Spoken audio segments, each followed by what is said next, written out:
तो हमारे पास bio macromolecule की एक लिस्ट है और वो एक एक करके पढ़नी है हमें। बायो माइक्रोमॉलिक्यूल में 4 लोग, एक का नाम है protein, also known as polypeptides. क्यों, अभी पता चल जाएगा।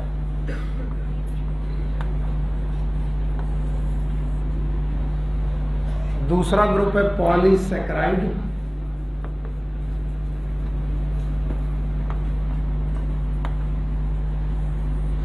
तीसरा ग्रुप है पॉलीन्यूक्लियोटाइड,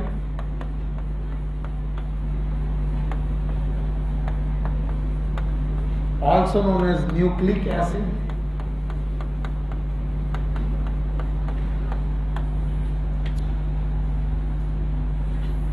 और चौथा ग्रुप है, it is known as lipid.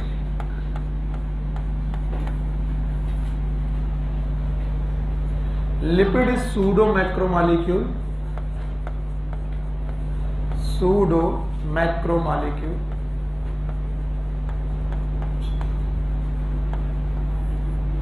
Rest of 3 is a true macromolecule.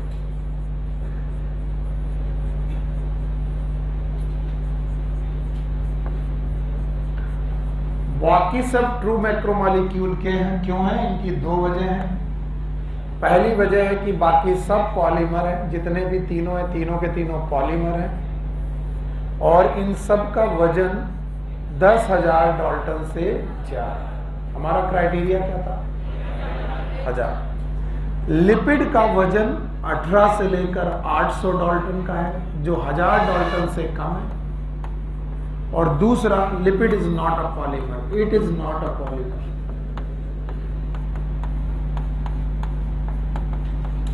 ये कोई पॉलीमर नहीं है। और एक वजह, लिपिड हमने ऑलरेडी पढ़ लिया है। तो देखा जाए हमारे पास जो 3 मॉलिक्यूल पढ़ने के लिए अभी के लिए है वो है protein, polysaccharide, polynucleotide, that is known as nucleic acid, जिनमें से मैं एक एक करके तीनों को पढ़ाने की कोशिश कर रहा हूं। जिसमें से पहला है प्रोटीन। चालू करें? चलो भाई, प्रोटीन को समझने की कोशिश करते हैं। द प्रोटीन,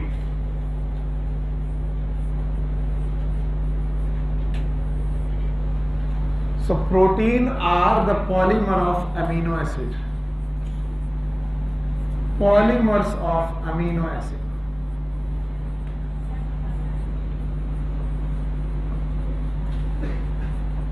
प्रोटीन जो होते हैं वो अमीनो एसिड के पॉलीमर होते हैं। और अमीनो एसिड का डायग्राम और स्ट्रक्चर मैंने पहले भी आपको पढ़ा रखा है। बताओगे? चलो, अमीनो एसिड का स्ट्रक्चर आप सबको बताना है। ओके, एक तरफ NH2, एक तरफ CON, R, इसमें R इज, तो मैं R1 लिख दूं? R कुछ भी हो सकता है। R कितने प्रकार का? 20 प्रकार का। इन्हें भेजो, इन्हें भेजो। आओ, अलग बता दो।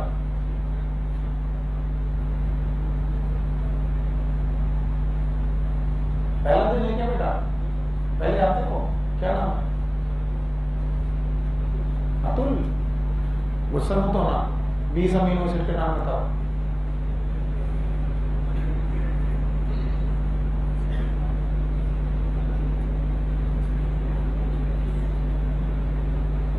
अच्छा, अगर R की जगह H रख दें तो क्या होगा? साइटोसिन। तो बच्चा क्या कर रहे हो अपनी जिंदगी के साथ? क्या कर रहे हो? लेट होगा तो वो तो ठीक है, जवाब आने में तो कोई दिक्कत ही नहीं है। R की जगह H है तो ग्लाइसिन, CH3 आएगा, CH2 हो जाएगा, SD कर दो, AC कर दो, न्यूट्रल है तो जाओ बैठो। R फिक्स है कि वेरिएबल? कितने तरीके से? तो मैंने एक अमीनो एसिड ऐसे लिखा, दूसरा अमीनो एसिड फिर से मैंने लिखा HNH. What it mean? NH2. COOH H और इसका नाम रखा R2. क्या नाम रखा? R1 और R2 सेम है कि अलग अलग? तो R कितने तरीके से वेरी कर सकती है? चलो मैंने एक और रखा HNH COOH R3 and so on. ये ऑलमोस्ट मैं ऐसे ही पढ़ाता हूं बकवास करके. ये मोती है, ये रहे मोती और ये रहे मोती. एक एक मोती अलग अलग पड़ा है. अभी माला बना कि नहीं बना? लेकिन मैं अगर इन्हें जोड़ता जाऊं तो मोती आपस में जुड़ के क्या बना देंगे? माला. माला इज मोनोमर और पॉलीमर.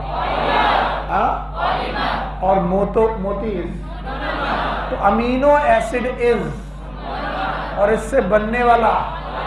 तो बताओ ये आपस में अगर जुड़ जाए, ये सारे आपस में जुड़ जाए तो क्या बनेगी? What is protein? Polymer of एक अमीनो एसिड का COH bond, sorry COH group, कौन सा ग्रुप? और दूसरे का NH2 मिलकर वाटर निकालते हैं. क्या निकालते हैं? तो H2 वो निकालते हैं. क्या निकालते हैं? H2. तो एक बॉन्ड बनता है CONH बॉन्ड. बोलो कौन सा? और this CONH bond is known as peptide bond. फिर से बोलो. और इस पेप्टाइड बॉन्ड की वजह से एक अमीनो एसिड दूसरे अमीनो एसिड से जुड़ गया तो मोनोमर किस में कन्वर्ट होने लगा? जरा ये देखो, अगर मैं यहां पर CONH बॉन्ड बना दूं तो इसका भी नाम पेप्टाइड बॉन्ड. तो एक अमीनो एसिड दूसरे अमीनो एसिड से किस बॉन्ड से जुड़ने लगा? और क्या एक चेन बनने लगती है? मोती आपस में जुड़ने लगते हैं, माला बनने लगती है. और इस तरीके से आपके पास एक लंबी चेन मिलती है और इस लंबी चेन का नाम protein. Now what is protein? They are the polymer of. और याद रखना, bond in the bond present between amino acid, bond present between amino acid, amino acid के बीच में जो बॉन्ड प्रेजेंट होते हैं they are known as peptide bond. तो बताओ किसी भी प्रोटीन में एक पेप्टाइड बॉन्ड होगा कि बहुत सारा? And that's why protein is also known as polypeptide. बोलो क्या बोलते हैं?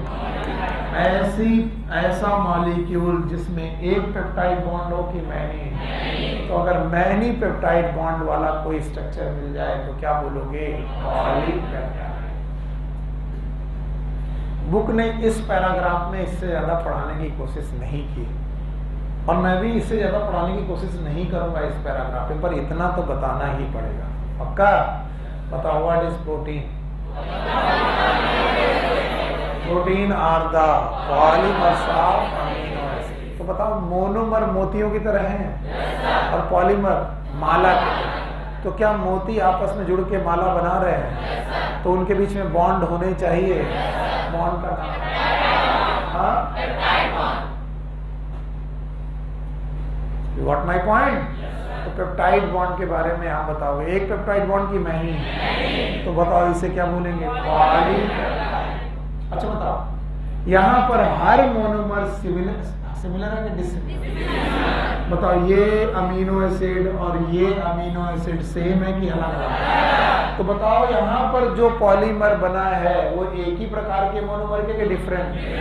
तो बोलते हैं प्रोटीन इज द हेट्रोपॉलीमर. कैसा polymer? What is the meaning of heteropolymer? Heteropolymer का मतलब है they are made up of same type of monomer और different. They are made up of different type of monomer.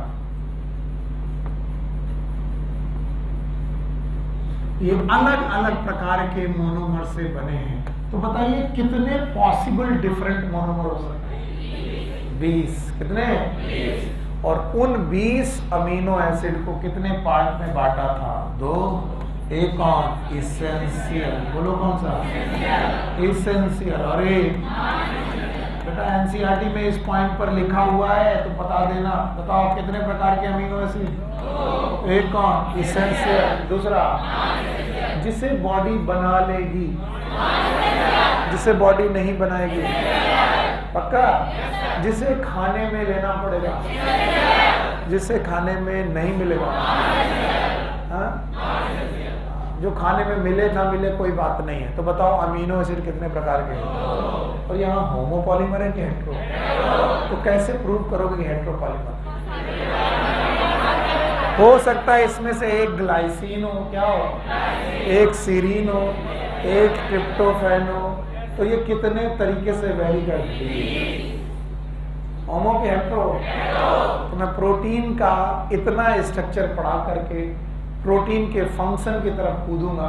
Protein में और भी बातें हैं लेकिन अगले पैराग्राफ में, अगले टॉपिक में। इतना मुझे वापस करो तो मैं आगे बढ़ूंगा। बताओ व्हाट आर द प्रोटीन्स?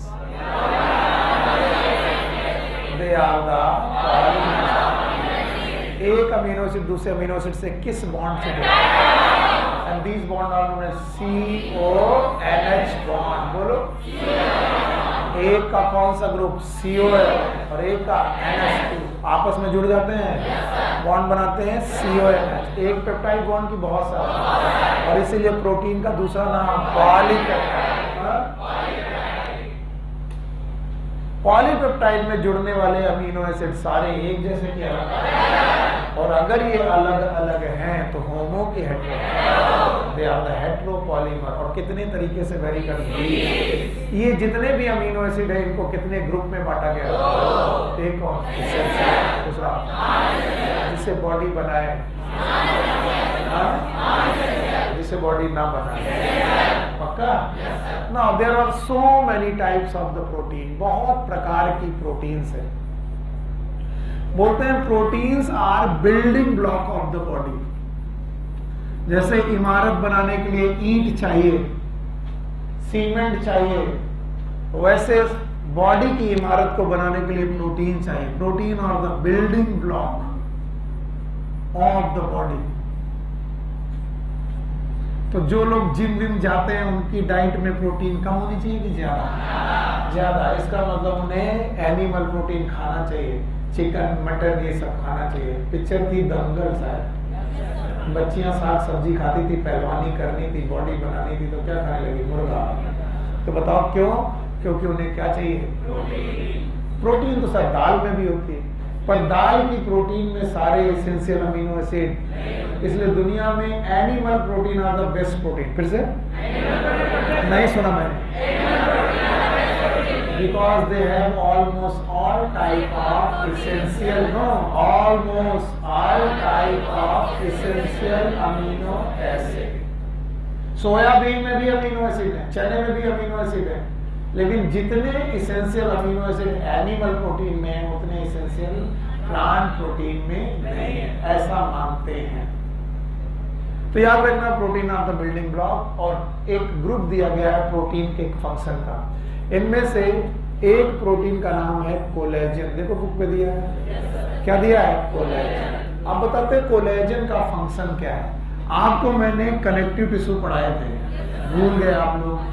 पता था कनेक्टिव टिश्यू के बीच में सेल होती हैं, सेल के अलावा मैट्रिक्स होता है, मैट्रिक्स के अलावा फाइबर होते हैं। अगर ये फाइबर ना होती तो सेल आपस में जुड़ी। एनिमल टिश्यू, बहुत ध्यान सुनना वरना गए और तुम भी और मैं भी। एनिमल टिश्यू की कोशिकाओं को आपस में जोड़ने के लिए वी नीड फाइबर्स, और इन फाइबर का नाम है कोलेजन फाइबर। फिर से बोलो। तो बताओ कोलेजन फाइबर सेल के अंदर कि सेल के बाहर? सेल के अंदर। तो ये याद रखना कहाँ मिलेंगे? Intercellular ground substance. बोलो कौन? तो बताओ सेल के अंदर कि सेल के बाहर? तो बता दे रहा हूं, कोलेजन प्रोटीन ना होती तो एनिमल की कोशिकाएं आपस में जुड़ी। याद रखना जब भी आपको चोट लगती है, कट लगता है, तो कोशिकाएं कट जाती हैं, साथ में कोलेजन फाइबर कट जाता है। और जब कोलेजन फाइबर कट जाता है तो आपको घाव पैदा होता है, वुंड। और वुंड पैदा हुआ तो नीचे की आर्टरीज खुल जाती है, आर्टरीज खुलने की वजह से ब्लड बहने लगता है। आपको मैं ब्लेड मारूं, पानी निकलने लगेगा? क्यों निकला? कि जब ब्लेड मारी तो सेल के बीच में जितने फाइबर थे बचे कट गए, सेल कट गई, नीचे क्या थी? आर्टरी, आर्टरी कट गई, आर्टरी में, और वेन, वेन थी, वेन कट गई, वेन में क्या निकला? ब्लड, ब्लड निकला तो बताओ ब्लड बहने लगेगा। अब दो काम कर रहे हैं, पहले तो बहते हुए खून को बंद करना है, इसे बोलते हैं ब्लड क्लॉट। बोलो क्या? देखो ध्यान सुनना, ब्लड क्लॉट होना एक टेम्परेरी काम है, यानी ब्लड जहां से निकल रहा था वहां थक्का जमा दिया आपने। थक्का जमना एक टेम्परेरी बात है, क्योंकि उस थक्के की पपड़ी के नीचे घाव भरा है कि नहीं भरा है? अगर जो ब्लड क्लॉट हुआ, पपड़ी जमी, पपड़ी को उछाल के देखो नीचे घाव भरा नहीं, तो ब्लड क्लॉटिंग एक अलग बात है। ब्लड क्लॉटिंग के लिए विटामिन के की जरूरत होती है। किसकी? अब ध्यान सुनना, है क्वेश्चन बहुत बार पूछा गया।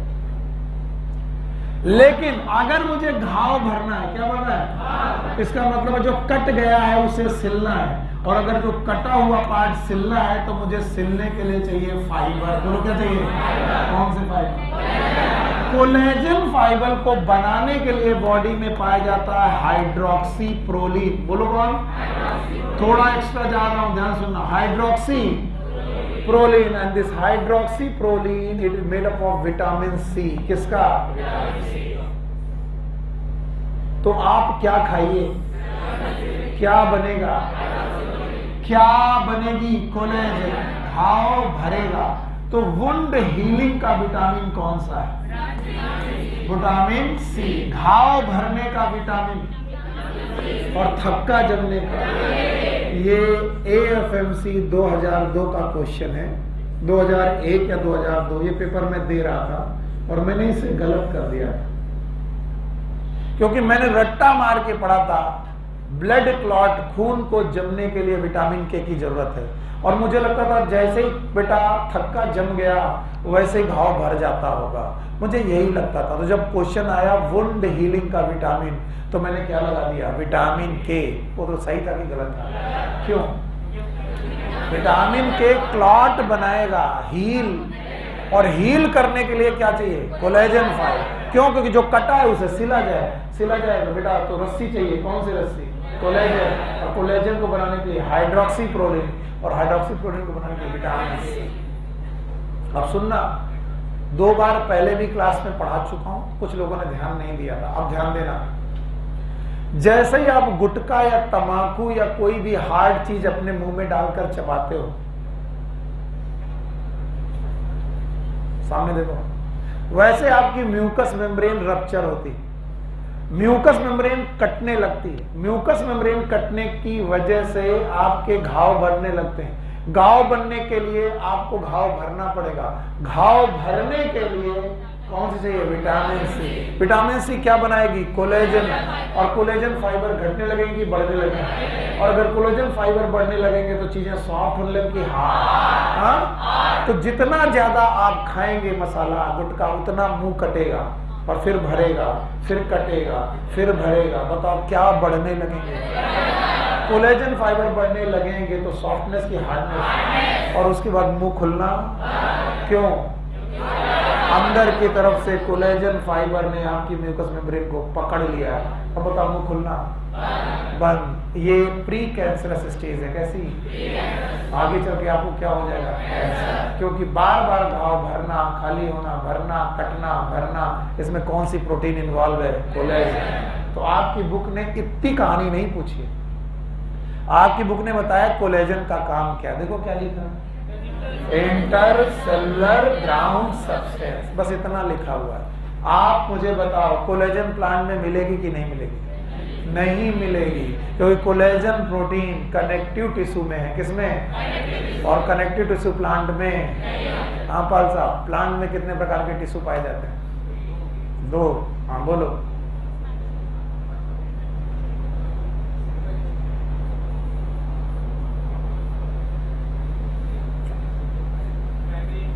हाँ भाई खड़े हो, नहीं पूछे? ऐसे ऐसे डर जाते हैं लोग मत पूछो सर, कितने प्रकार के टिश्यू प्लांट में? पता नहीं, आवाज नहीं आ रही। 2, कौन कौन से? मेरिस्मेटिक, मेरिस्मेटिक कितने? 2, on the basis of origin, on the basis of position, origin की बेसिस पर प्राइमरी एंड सेकेंडरी, पोजीशन के बेसिस एपिकल, इंटरकल। परमानेंट टिश्यू कितने प्रकार के? 2, सिंपल, सिंपल कितने प्रकार के? 3, पैरेंकाइमा, कोलेंकाइमा, स्क्लेरेंकाइमा। कॉम्प्लेक्स कितने? 2, जाइलम। सर हम पढ़ेंगे, रिवाइज नहीं करेंगे तो मरेंगे, मरेंगे। कहीं पर भी प्लांट टिश्यू में, कहीं पर भी प्लांट टिश्यू में कनेक्टिव शब्द आया? अब आए एनिमल टिश्यू। क्या? खड़े हो? Yes yes. हाँ, एनिमल टिश्यू कितने प्रकार के? 3, 4, बोलो कितने? Epithelium, connective tissue, muscular tissue, nervous tissue. याद है?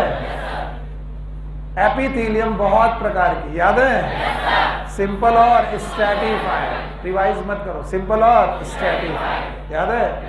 इसके बाद मसल्स 2, स्मूथ और 3, smooth striated cardiac, connective tissue loose, dense, special, loose, areolar, adipose, dense, skin and tendon, ligament, याद है? Special, blood,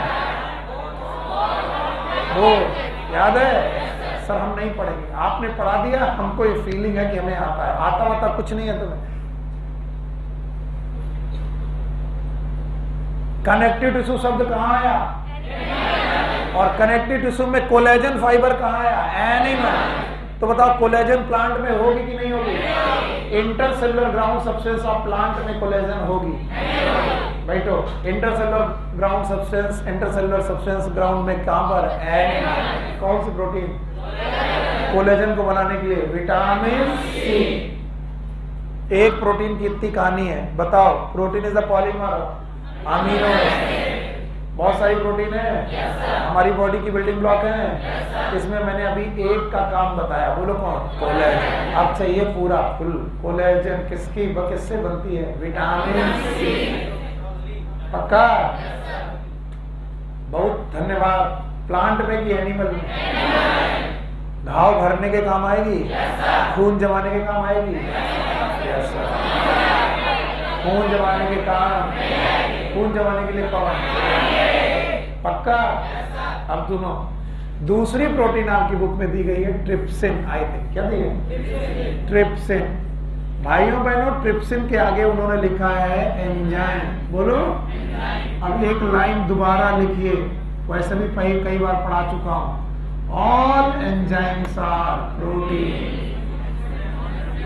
All enzymes are protein except ribozyme. तो एक trypsin ना लिखते, कोई भी एंजाइम लिख देते, वो प्रोटीन ही होता। अब सुनो, इन्होंने ट्रिप्सिन लिखा है, मेरा मन कर रहा मैं पेप्सिन लिख दूं। बताओ ये भी क्या है? मेरा मन कर रहा मैं रेनिन लिख दूं। मेरा मन कर रहा लाइपेज लिख दूं। मेरा मन कर रहा एमाइलेज लिख दूं। एंजाइम। और ऑल एंजाइम्स आर प्रोटीन। इनमें से कोई भी बंदा प्रोटीन है? यस और नो? Accept ribozyme. क्या था? आरएनए। कौन सा आरएनए? 23S RNA. ये आपकी बुक में दूसरी प्रोटीन दी है, हटाते हैं। तीसरी प्रोटीन क्या दी? Insulin. Insulin is a proteinous hormone. Proteinous hormone.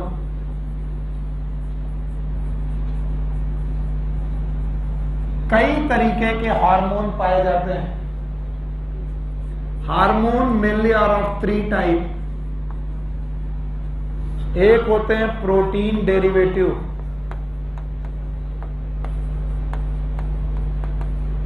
Sameem बाबू खड़े हो जाओ। एक होते हैं स्टीरॉइड डेरिवेटिव।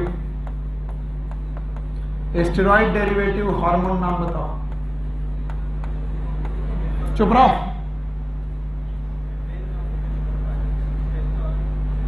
Very good. कल मैंने पढ़ाया था कोलेस्टेरॉल, याद आया?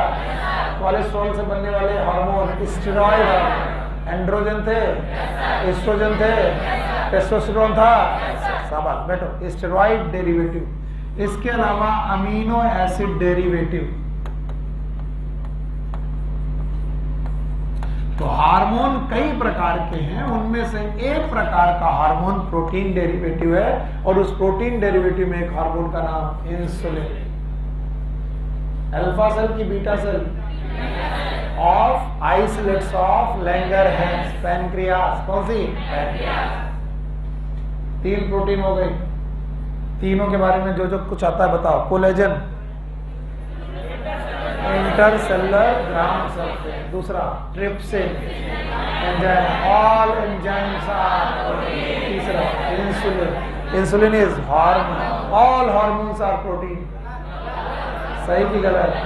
Hormone are of 3 type. बोलो। प्रोटीन डेरिवेटिव, स्टेरॉइड डेरिवेटिव और amino acid derivative.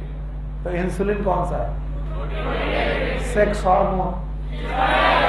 Thyroxine, amino tyrosine नाम के अमीनो एसिड से बनने वाला थायरॉक्सिन। आगे बढ़े। आगे कौन सा नाम दिया है प्रोटीन का? एंटीबॉडी। भूल ही गए होंगे, कल ही तो कुछ दिन पहले पढ़ा था। एंटीबॉडी याद है? एंटीबॉडी नॉर्मल प्रोटीन की ग्लोबुलर, लंबी लंबी की ग्लोब लाइक, और ग्लोबुलर प्रोटीन थी जो इम्यून सिस्टम मेंटेन करती थी, हमारी बॉडी का रेजिस्टेंस सिस्टम पैदा करती थी। रेजिस्टेंस सिस्टम, और रेजिस्टेंस सिस्टम को मैंने डिटेल में पढ़ाया। किस नाम से? Immune system. बोलो। और इसीलिए एंटीबॉडी का दूसरा नाम था इम्यूनोग्लोबुलिन। ऐसी ग्लोबुलर प्रोटीन जो आपके इम्यून सिस्टम को मेंटेन करें, इम्यूनोग्लोबुलिन्स। खड़ी हो। 5 प्रकार की और सीक्वेंस के हिसाब से बोलो। पहले बताओ, तेजी से बोलो। It was IgG. What is the full form? Immunoglobulin gamma. Gamma है? Yes sir. IgA, immunoglobulin alpha. IgM, याद है? Yes sir. Immunoglobulin mu. IgD, immunoglobulin delta. IgE, epsilon. सबसे ज्यादा कंटेंट, सबसे कम। यादव जी खड़े हो, पूछ तो सकते ही, पढ़ाया तो। एलर्जी में कौन सी? एकदम शांत। अरे यार, एलर्जी में कौन सी एंटीबॉडी? आईजीजी। जल्दी में बोल दिया सर, अपने हिसाब से समझ में। आईजीजी। काम कर रहा है यादव जी? आईजीजी की आईजीई मास सेल में टकराती है। मास सेल से हेपेरिन, हिस्टामिन निकलता है। चकत्ते पड़ते हैं, मैंने पढ़ाया था। सांस लेने में तकलीफ होती है। वाइसोडाइलेशन, ब्रोंकोकॉन्स्ट्रिक्शन, याद आया? आंखों से पानी आता है, छींक आती है। ये सब क्या है? एलर्जी। मास सेल में कौन घुसा? आईजीई। बैठो। इसके पहले मां के मिल्क में आईजी, प्लेसेंटा में प्लेसेंटा को कौन क्रॉस करती है? मिल्क में। और एलर्जी में आईजी। नाम याद है? Immunoglobulin gamma, alpha, mu, delta, epsilon. 2 portion थे, कांस्टेंट एंड वेरिएबल। जो वाई में स्टैंड था कांस्टेंट, और एक वेरिएबल। Antigen binding site. 3 दिन पहले 4 दिन पहले चैप्टर पढ़ा। कुछ लोगों को लग रहा है सर किस भाषा में बात कर रहे हैं। कुछ लोगों को लग रहा होगा ये क्या पढ़ाने लगे, ये सब हम लोगों ने पढ़ रखा है और ये हमारी बॉडी के इम्यून सिस्टम को मेंटेन करते हैं। हटाए, हाँ इनको भी हटाते हैं। आप बताओ क्या दिया, receptor. There are so many receptor upon the body.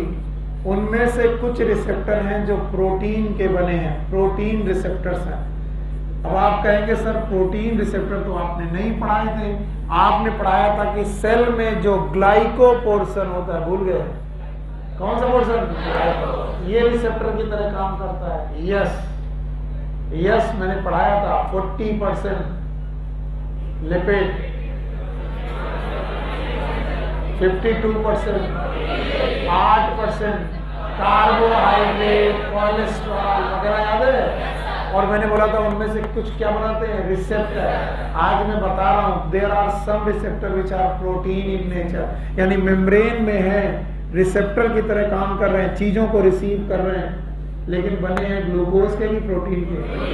इनके 3 नाम याद रखिएगा, STH। स्मेल का रिसेप्टर प्रोटीन रिसेप्टर है, टेस्ट का रिसेप्टर प्रोटीन रिसेप्टर है, और हार्मोन को रिसीव करने वाले रिसेप्टर भी प्रोटीन रिसेप्टर है।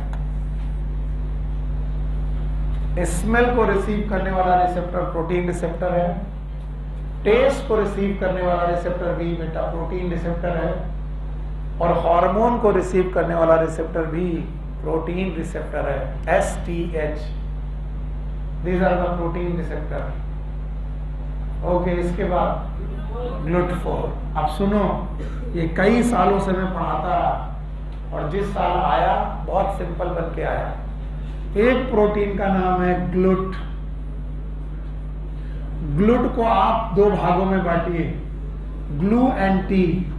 ग्लू का मतलब ग्लूकोज और टी का मतलब ट्रांसपोर्टर।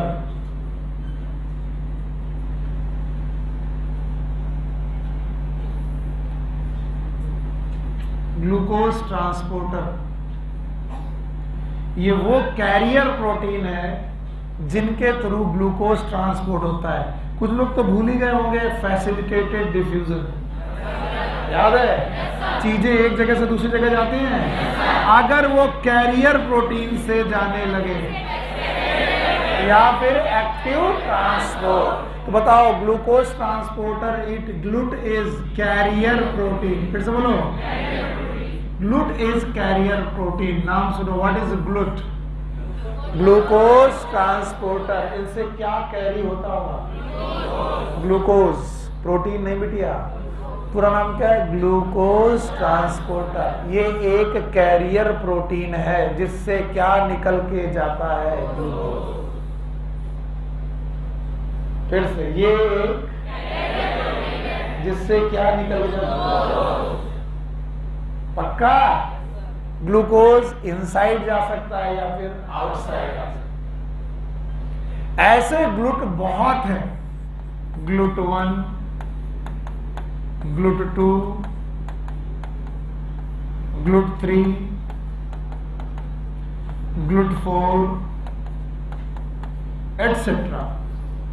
पर हमारी बुक ने ग्लूट 4 ही क्यों दिया, इसके पीछे का कारण सुन लो, और उसको सुनाने के लिए मुझे ये खत्म करना पड़ेगा। बताओ, ग्लूट 1 भी क्या है? Glucose transporter. ग्लूट 2 क्या है? ग्लूट 3 क्या है? और ग्लूट 4 क्या है? काय पीठ में ठोक रहे हो? इधर देखो, हद है। बताओ रिसेप्टर कितने? 3। एक कौन? इसमें ये तीनों प्रोटीन रिसेप्टर हैं। और इसके बाद आखिरी प्रोटीन कौन सी पड़ी? ग्लूट। ग्लूट का नाम ग्लूकोज ट्रांसपोर्टर। ये प्रोटीन कैरी करती है, ये कैरियर प्रोटीन है जो क्या कैरी करती है? ग्लूकोज को एक जगह से दूसरे जगह ले जाती है। ग्लूट बहुत तरीके की है, 1 2 3 4। यहां पर कौन सी दी गई? ऐसे मेरा मन कर रहा तुम्हारे 5 मिनट बर्बाद करने का, और मैं ये 5 मिनट बर्बाद करूंगा और खुशी खुशी बर्बाद करूंगा। इधर देखो, हमने यहां से खाना खाया, फूड, माउथ से खाया, ईसोफेगस में आया, स्टमक में आया, इंटेस्टाइन में आया, इंटेस्टाइन की इलियम में आया और फूड को किया गया एब्जॉर्ब। तो आधे से ज्यादा लोग फूड का एब्जॉर्प्शन का मतलब समझ ही नहीं पाते। हमने खाना ब्लड में खाया कि इंटेस्टाइन में? इंटेस्टाइन। इंटेस्टाइन में जो हमने खाना खाया वो रोटी थी। क्या थी? रोटी। उसमें था स्टार्च। क्या था? स्टार्च हुआ डाइजेस्ट। क्या हुआ? और स्टार्च से बना ग्लूकोज। क्या बना? ग्लूकोज कहां बना? इंटेस्टाइन। फिर तो बोलो। और इंटेस्टाइन से ग्लूकोज निकला और ब्लड में आया। कहां पर आया? तो ब्लड में ग्लूकोज पहुंचना, it is known as absorption. फिर से बोलो। यानी इंटेस्टाइन की दीवारों में ब्लड वेसल्स खुली हैं और इन्हीं ब्लड वेसल्स में कौन घुस गया? ग्लूकोज। और ग्लूकोज ब्लड में घूमने लगा। तो पूरे ब्लड में ग्लूकोज कब ज्यादा हो जाता होगा?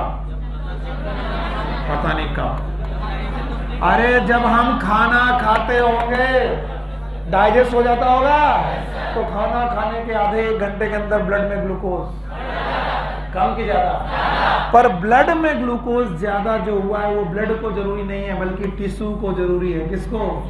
टिश्यू कह रहे हैं हमको दो, क्योंकि हम कर रहे हैं मेटाबॉलिज्म। बोलो क्या नाम है? और मेटाबॉलिज्म करते वक्त हमें क्या चाहिए? एनर्जी। फिर से बोलो। और एनर्जी किससे आती है? फूड से। फिर से बोलो। तो बोले तुम्हारा नाम क्या? बोले मैं हाथ का टिश्यू हूं, मुझे तुम एनर्जी दो। तो बोलो अपने मालिक से कहो कि हाथ को खाना खिलाए। हाँ, यहाँ पर रोटी खाते हैं, ले बेटा खा ले। हाथ खाना खाता, इंटेस्टाइन खाती है, लेकिन खाना इन्हें भी चाहिए। किसके थ्रू जाएगा? ब्लड। तो ब्लड में जब ब्लड बहते बहते हाथ के टिश्यू पे पहुंचा, तो हाथ के टिश्यू ने कहा भैया ग्लूकोज दे दो। बोले बिल्कुल देंगे। ग्लूकोज कहां से छोड़ा गया? ब्लड से। कहां पर? टिश्यू। पक्का? बताओ, ब्लड से जब निकला तो यहाँ पर ब्लड वेसल्स की वॉल थी। क्या थी? और उनमें थी सेल्स। क्या थी? और टिश्यू में भी है बेटा सेल मेम्ब्रेन। तो बताओ, यहां से बेटा ग्लूकोज निकला और यहां पर घुसा कैरियर प्रोटीन। कौन सी प्रोटीन? फिर से बोलो। तो बताओ, कैरियर प्रोटीन ग्लूकोज को ट्रांसपोर्ट करके कहां से कहां ले जा रही है? Blood to tissue. इन्हीं कैरियर प्रोटीन का नाम क्या है? ग्लूटाफोर। बोलो कौन? और ये ग्लूटाफोर इंसुलिन से रेगुलेटेड है। किससे? क्यों? अगर इंसुलिन ना हो, सुन लो बेटा, फिर आएगा काम। अगर इंसुलिन ना हो तो ग्लूटाफोर है लेकिन खुलेंगे। फिर सुनो, अगर इंसुलिन ना हो तो ग्लूटाफोर है लेकिन खुलेंगे। तो जो ग्लूकोज ब्लड में है वो ब्लड में ही रहेगा, कहां नहीं जाएगा। अगर टिश्यू में नहीं गया तो टिश्यू के पास ग्लूकोज कम और ब्लड में ग्लूकोज, और ये ब्लड में ग्लूकोज जाएगा किडनी में। कहां पर? और किडनी इसे भेज देगी यूरिन में। किसमें? और यूरिन हो जाएगा स्वीट। कैसा हो जाएगा?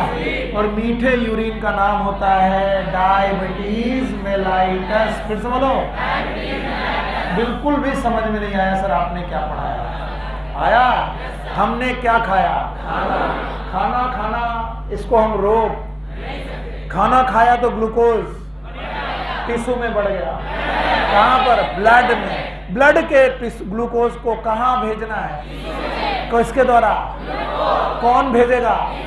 इंसुलिन कहेगा कि ग्लूटाफोर खुल जाओ। खुलने पर खाना का ग्लूकोज जो ब्लड का था वो कहां चलेगा? टिश्यू। मान लो इंसुलिन क्या हो गया? कम। अगर इंसुलिन कम हो गया तो ये रिसेप्टर खुलेंगे, तो ग्लूकोज कहां पर आ जाएगा? ब्लड में। लेकिन जाएगा कहां? नहीं, टिश्यू में। तो ब्लड में ग्लूकोज कम की ज्यादा, और ये हाइपर ग्लाइसीमिया क्या किडनी में पहुंचेगा? यूरिन में निकलेगा। बताओ, बीमारी डायबिटीज मेलाइटस। तो बताओ, कौन से ग्लूट हैं जो इंसुलिन से खुलते हैं? तो मैंने कहा ग्लूटाफोर ही क्यों दिया गया बुक में? क्योंकि उन्हें बताना था बाकी ग्लूट इंसुलिन से रेगुलेटेड केवल कौन? और ये क्वेश्चन शायद पिछली साल 2019 में पूछा गया कि बताओ, which of the following carrier protein is regulated by insulin? कौन सा? कौन सी कैरियर प्रोटीन है जो इंसुलिन के द्वारा रेगुलेटेड है? GLUT. Full form of GLUT, it is GLUT. नहीं आया ना? आ गया? हटा दें? हाँ, अब 5 प्रोटीन के काम बता दो, मैं आगे बढ़ जाऊं। जो आपकी बुक में दी गई 5 है कि 6? 6। चलो, जो लोग बिना देखे बता देंगे, मैं सोचूंगा प्रोटीन वाला पोर्शन सही से पढ़ा है। कोलेजन का काम, it is intercellular ground substance, healing का काम करेगा। वेरी गुड, शाबाश। अच्छा, दूसरा ट्रिप्स से क्या ये एंजाइम है? ऑल एंजाइम्स आर इंसुलिन है। All hormones are protein. क्या इंसुलिन एक हार्मोन है? शाबाश मेरे बच्चे। क्या ये प्रोटीन डेरिवेटिव है? 3 तो हो गया, चौथा क्या दिया है? एंटीबॉडी। सिंपल प्रोटीन की ग्लोबुलर, आईजी नाम है। इम्यूनोग्लोबुलिन 5 हैं। गैम्डे हैं, गामा, अल्फा, म्यू, डेल्टा। हमारे को प्रोटेक्ट करती है, इम्यूनिटी बनाती है। 4 लोगों के काम हो गए। 5वां रिसेप्टर, सारे रिसेप्टर प्रोटीन के होते हैं। 3 है एस पी एस, और इसके अलावा ग्लूट है, फुल फॉर्म। क्या दुनिया में केवल ग्लूट 4 ही है? बहुत है। 7 प्रकार के ग्लूट हैं। 7, 1, 2, 3, 4, 5, 6, 7। इसमें कौन सा केवल किससे रेगुलेटेड है? इंसुलिन। बाकी सब भी ग्लूकोज को ट्रांसपोर्ट करते हैं, लेकिन एक बंदा ग्लूकोज को ट्रांसपोर्ट करता है इन प्रेजेंस ऑफ इंसुलिन। कौन? पक्का याद रखना। बोलते हैं कि कोलेजन ये एक एनिमल प्रोटीन है। It is a animal protein. ये प्लांट में मिल भी नहीं सकती। और बोलते हैं it is the most abundant animal protein. इससे ज्यादा मात्रा में कोई भी प्रोटीन नहीं पा जाती। Animal, most abundant animal protein.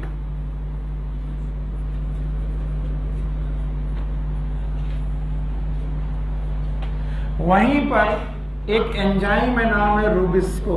It is a enzyme.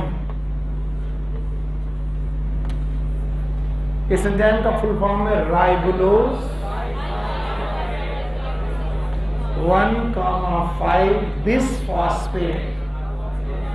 Bisphosphate carboxylase oxygenase.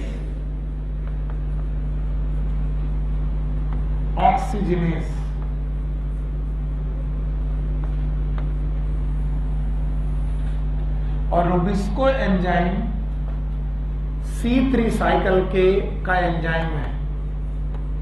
और C3 साइकिल फोटोसिंथेसिस के लिए यूज होती है। और फोटोसिंथेसिस एनिमल करते हैं, प्लांट करते हैं। और प्लांट की ऑलमोस्ट सारी कोशिकाएं काम करते हैं। और as we know all enzymes are, तो रूबिस्को भी प्रोटीन है। It is the most abundant protein of plant world. अरे पहले इतना लिखो, फिर होल वर्ड लिखाएंगे। Most abundant protein of plant world.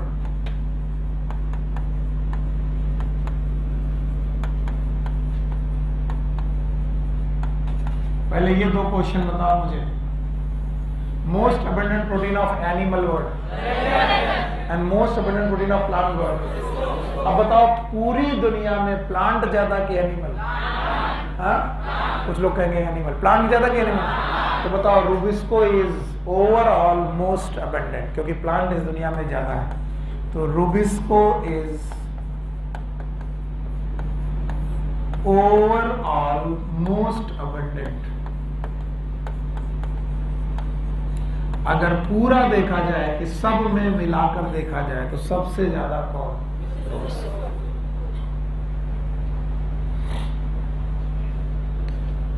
इतने पॉइंट प्रोटीन में इस पैराग्राफ में थे, आपको आने चाहिए। आएंगे कि नहीं आएंगे? आएंगे? बताओगे? चलो भाई बता दो। What is what is protein? Homopolymer के heteropolymer of amino. Which bond? one peptide bond many, that's why protein is polypeptide। बड़ी नींद आ रही। पॉलीपेप्टाइड? अच्छा बताओ, प्रोटीन में हम हेट्रोपॉलीमर है और किसकी बनी है? Amino acid. अमीनो एसिड कितने प्रकार की? 2 3। तो एक इसेंशियल है, दूसरे और टोटल नंबर 20। और अलग अलग फंक्शन है। 6 प्रोटीन के फंक्शन याद है और मोस्ट अबंडेंट प्रोटीन याद रहेगा? एनिमल वर्ड और प्लांट वर्ड, इसको याद रहेगा। तो प्रोटीन के पैराग्राफ के बाद हमारे पास दूसरा है polysaccharide.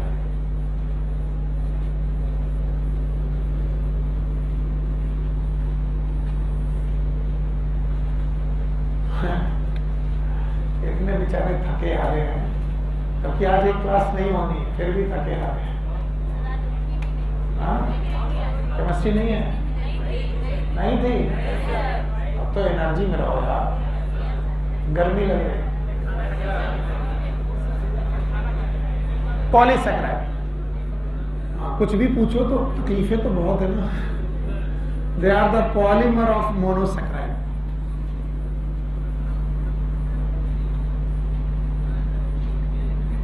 Polymer of monosaccharides.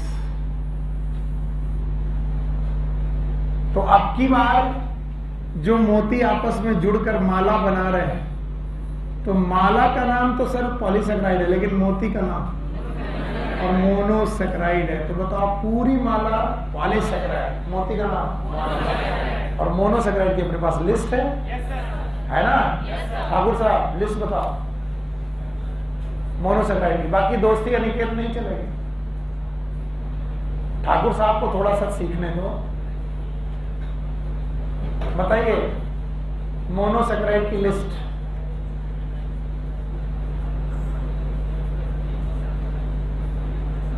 Chitrang बाबू, इनको थोड़ा सिखाओ, नहीं बर्बाद हो जाएंगे। कुछ और होने वाला नहीं है। 3 कार्बन। अब ठाकुर साहब खड़े रहियो।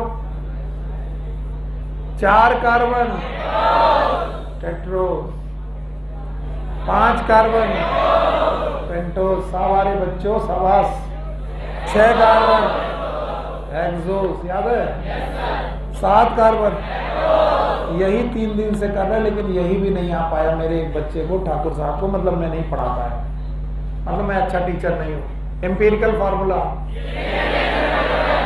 CnH2n, ये हमारे कोर्स में ये है, ये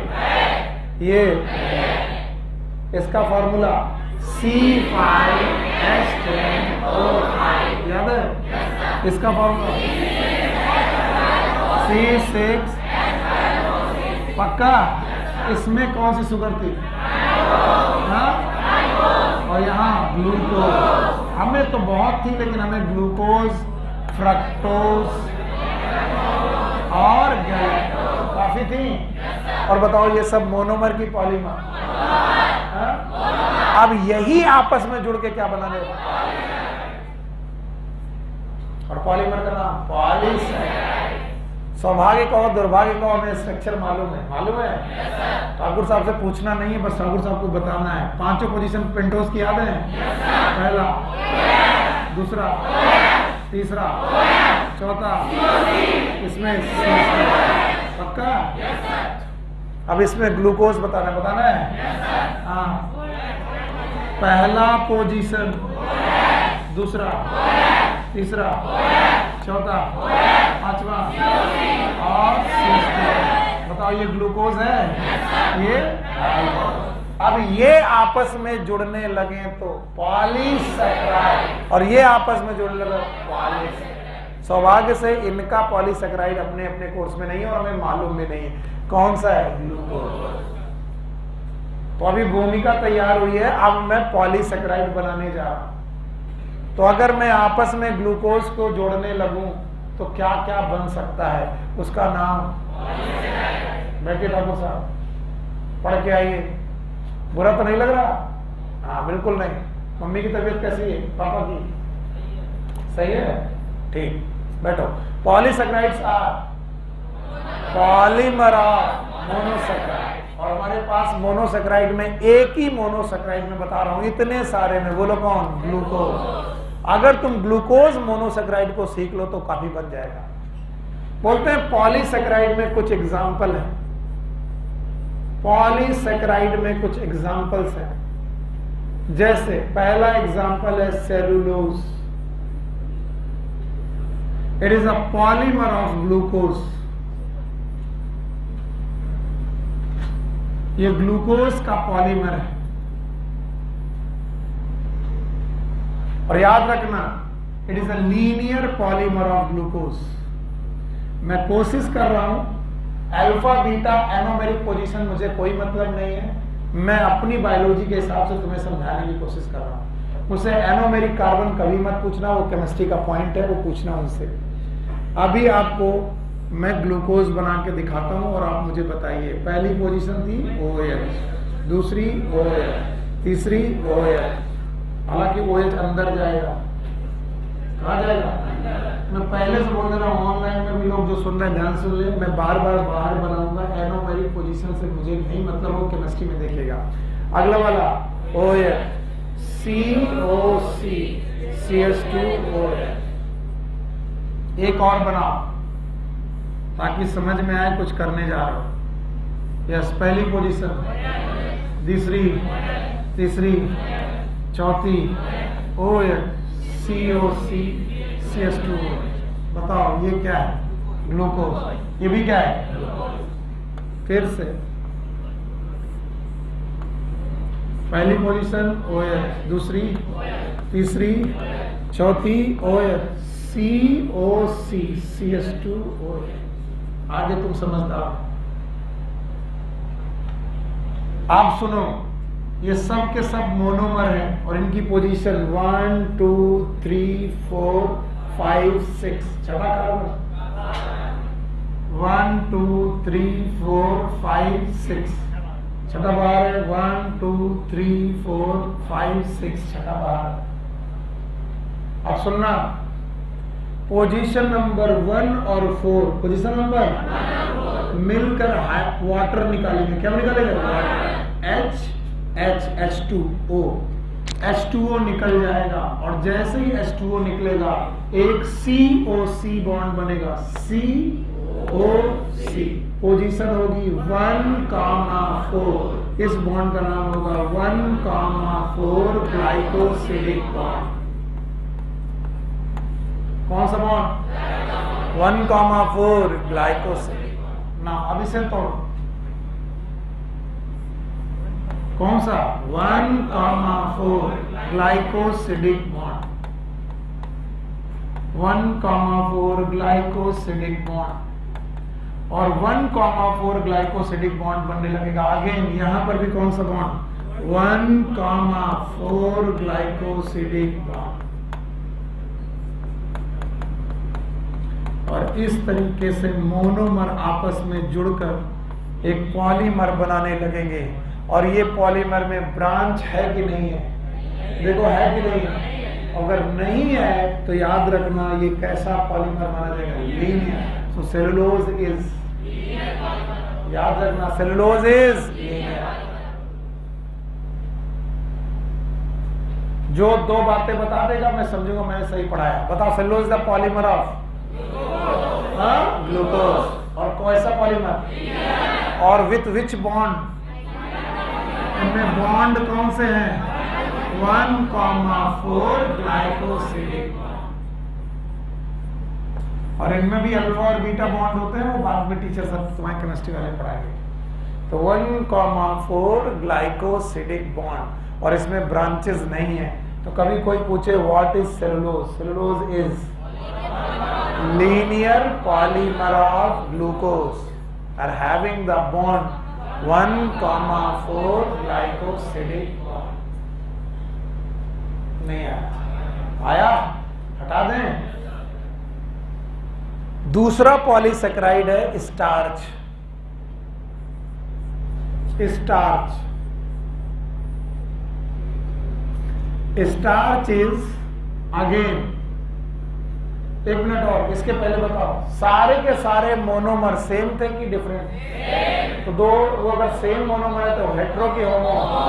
तो बताओ पॉलीसेकेराइड्स आर होमोपॉलीमर। प्रोटीन वो ये वाला, आइए starch. Starch is homopolymer of glucose. Starch एक ग्लूकोज का होमोपॉलीमर है, बट इट इज ब्रांच्ड।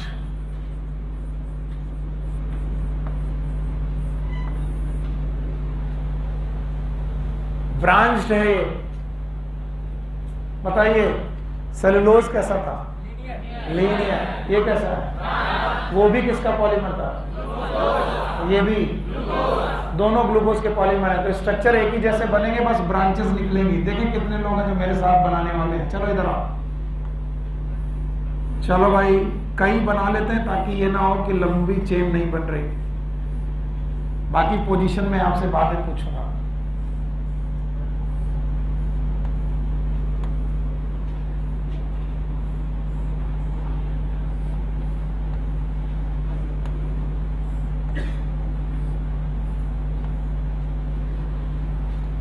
चलो बताओ, पहली पोजीशन, दूसरी, तीसरी, चौथी,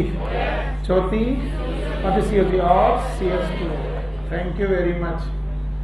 चलो भाई पहली पोजीशन OH, फिर OH, फिर OH, फिर OH, COC, CH2।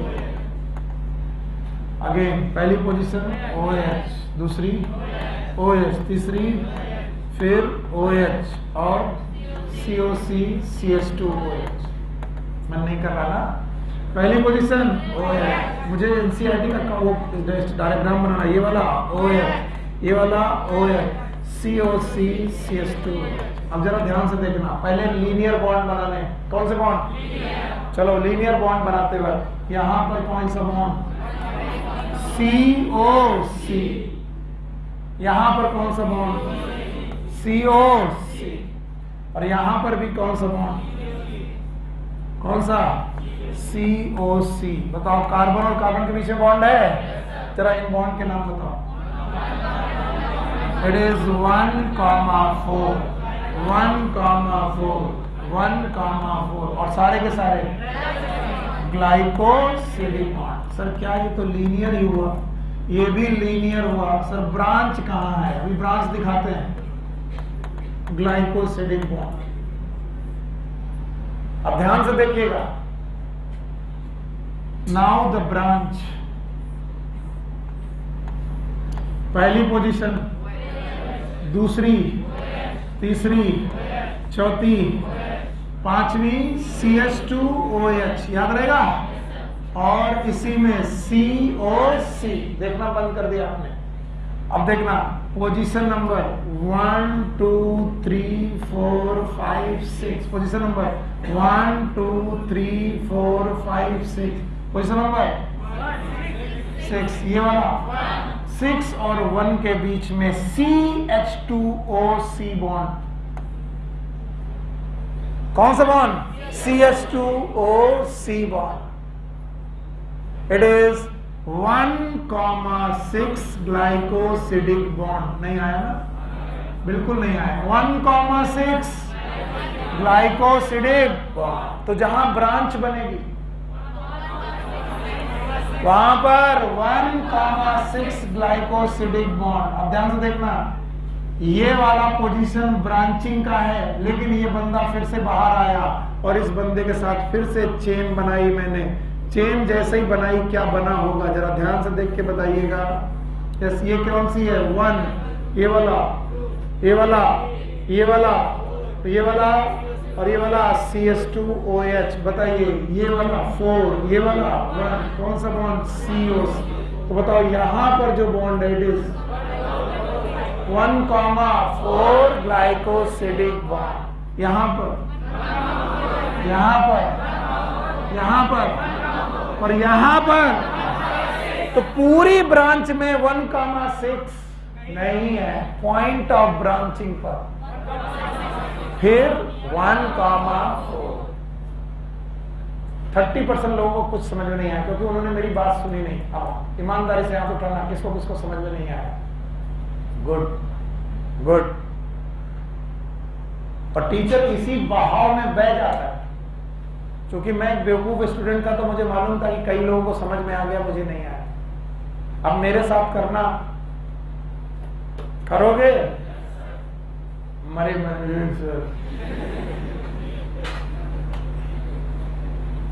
बनाओगे? ग्लूकोज बना दो, हमारे लिए इतना ही बहुत है।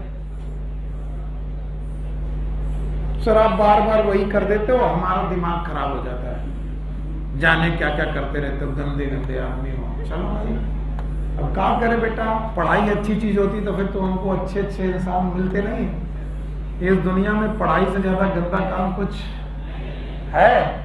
अब 6 पोजीशन नहीं बनाए तो मम्मी कसम तुमको चीटी काटेगी किसी में से।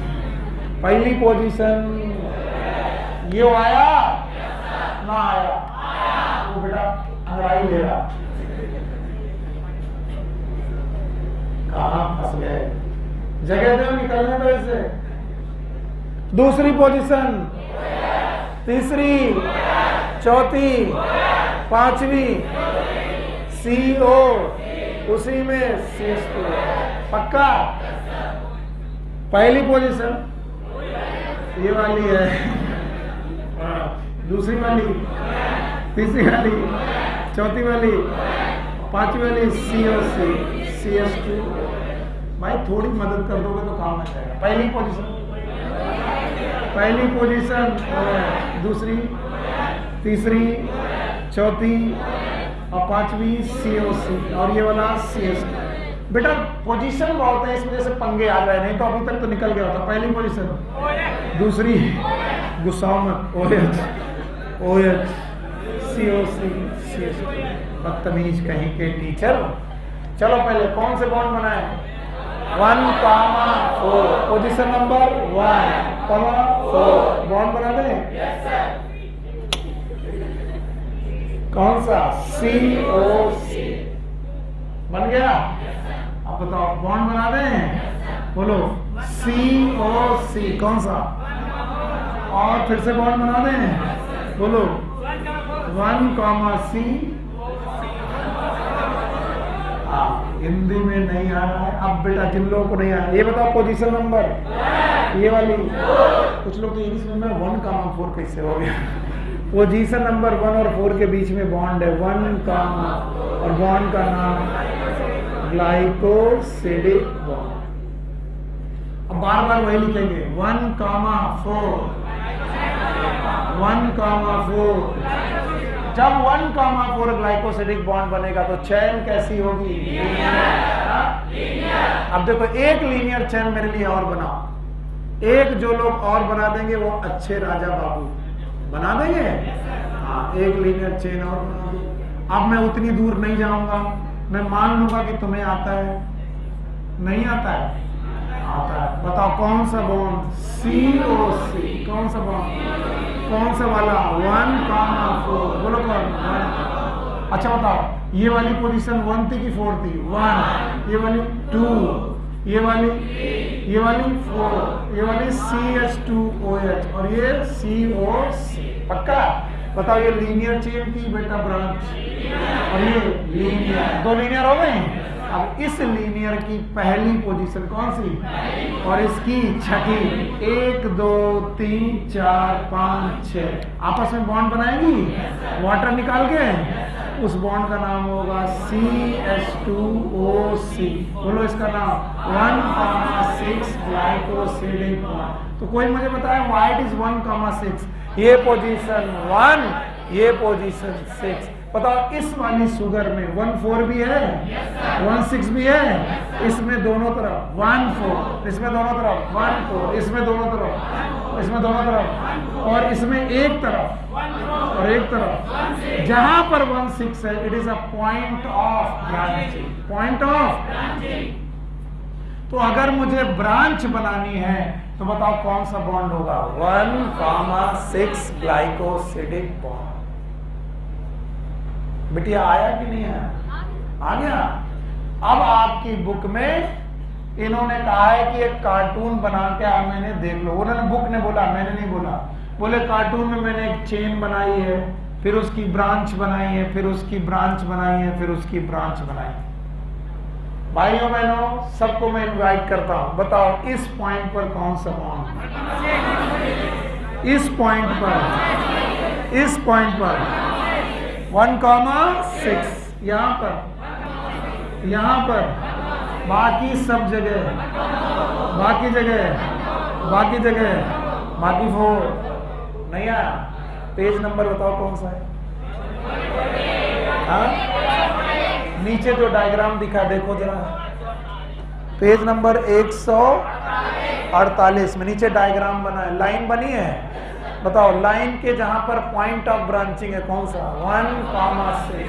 और जरा पॉइंट ऑफ ब्रांचिंग में COC है कि CS2OC है? बुक में देख के बताओ मुझे, यहां मत देखो, बुक में देखो।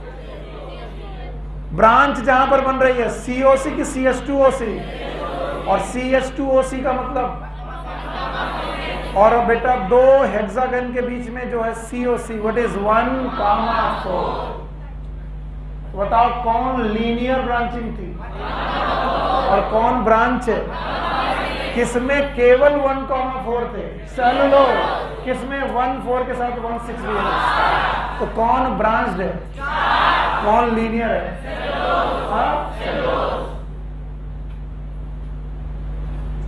नहीं आया ना? आया?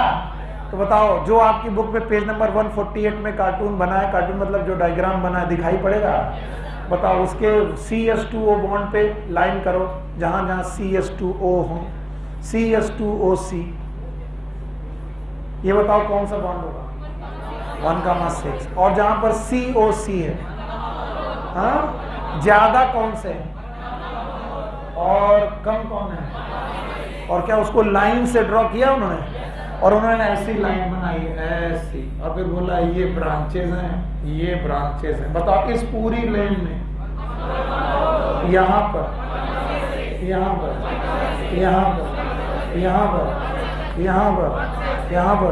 चेन में point of branching.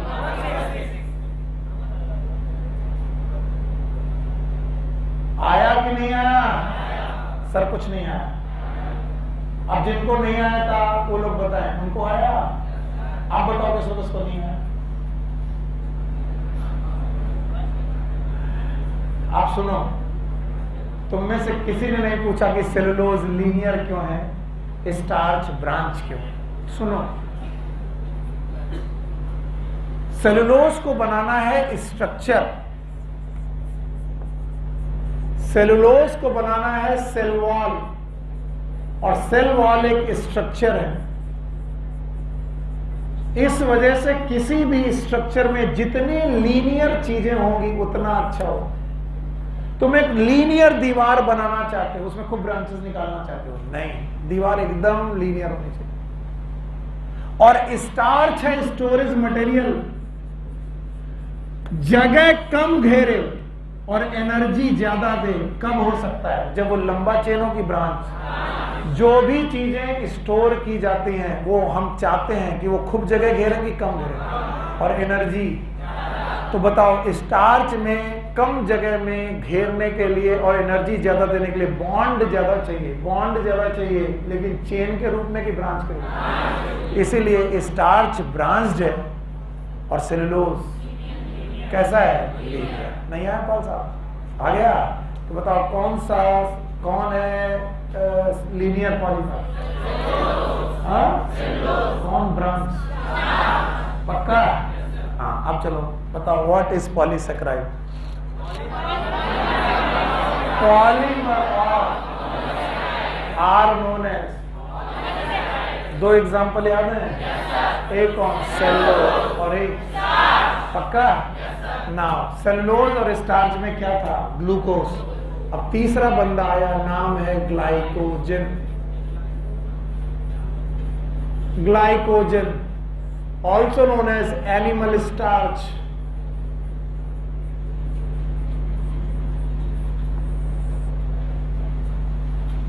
Glycogen is also the polymer of glucose.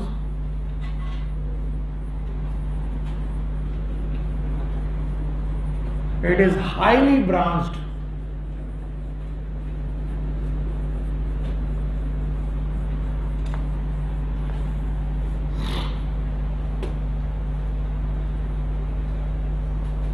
अब सुनो,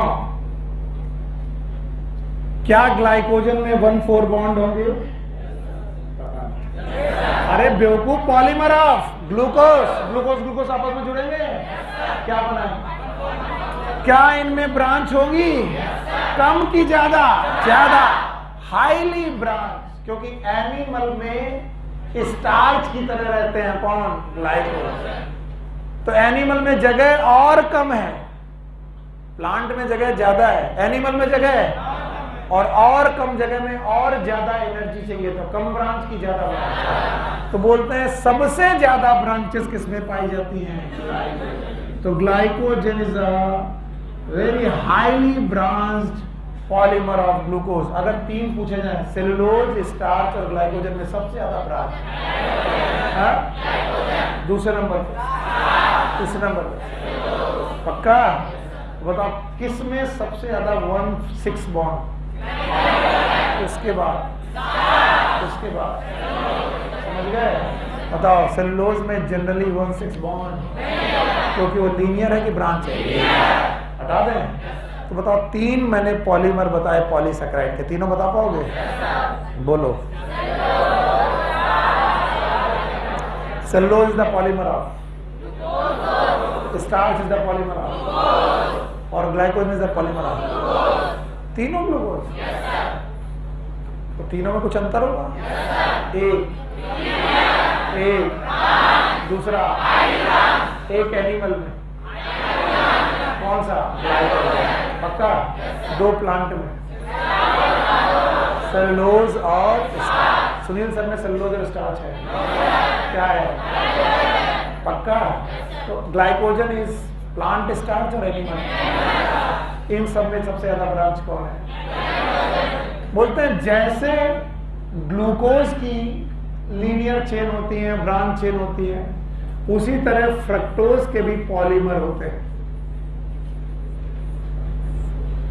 polymer of fructose, they are known as inulin. Insulin की इनुलिन, इंसुलिन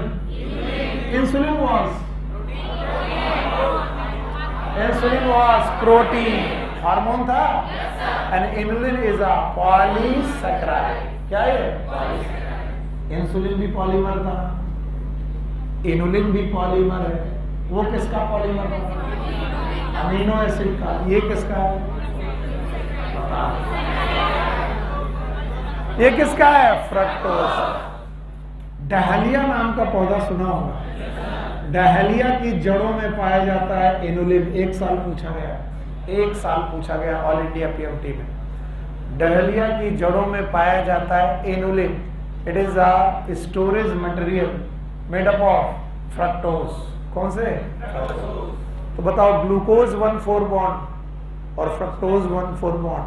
बॉन्ड सिमिलर ही होंगे, लेकिन शुगर सेम की डिफरेंट। वहां पर ग्लूकोज, यहाँ पर।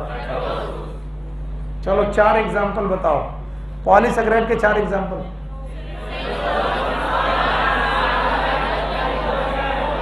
सेलुलोज, पक्का? तो भाई सेलुलोज हो गया, स्टार्च हो गया, ग्लाइकोजन हो गया, इनुलिन। चारों में से 3 है ग्लूकोज के, 3 है ग्लूकोज के। लीनियर, ब्रांच बस plant, branch an animal, fructose. अब सुनना, बोलते हैं जिन सुगर्स में फ्री एल्डिहाइड ग्रुप होते हैं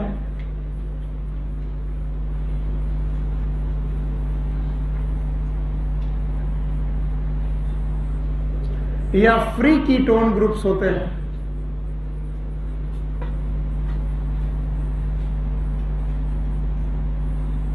वो शुगर जनरली रिड्यूसिंग इक्विवेलेंट पैदा करती हैं। अब ये क्या होता है बताते हैं।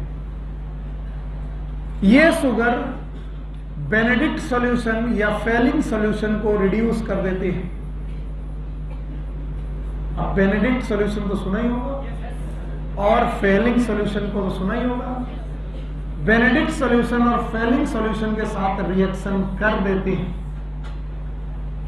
चूंकि इन शुगर्स में फ्री एल्डिहाइड और फ्री कीटोनिक ग्रुप है तो ये रिड्यूसिंग इक्विवेलेंट पैदा करके बेनेडिक्ट और फेलिंग सॉल्यूशन के साथ रिएक्शन कर देती है। ऐसी शुगर्स को हम लोग रिड्यूसिंग शुगर बोलते हैं। क्या बोलते हैं? Reducing sugar.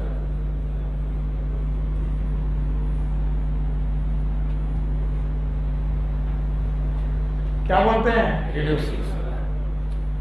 इनकी एक लिस्ट है जो आपको लिखनी चाहिए, बुक में बहुत डिटेल में नहीं लेकिन पूछी बहुत जाती है। All monosaccharides are reducing. All monosaccharides they are the reducing sugar. अब मैं पूछूं glyceraldehyde reducing, dihydroxy acetone, glucose, fructose, galactose, ribose, deoxyribose, all are reducing. Disaccharide, mostly disaccharides are reducing except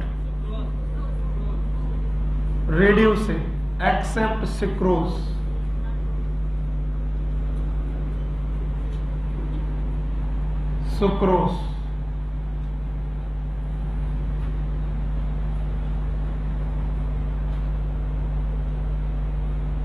एक और डाइसैकराइड होती है ट्री हेलोज, वो अपने course में है नहीं। ट्री हेलोज ये भी बेटा नॉन रिड्यूसिंग है। Both are non reducing.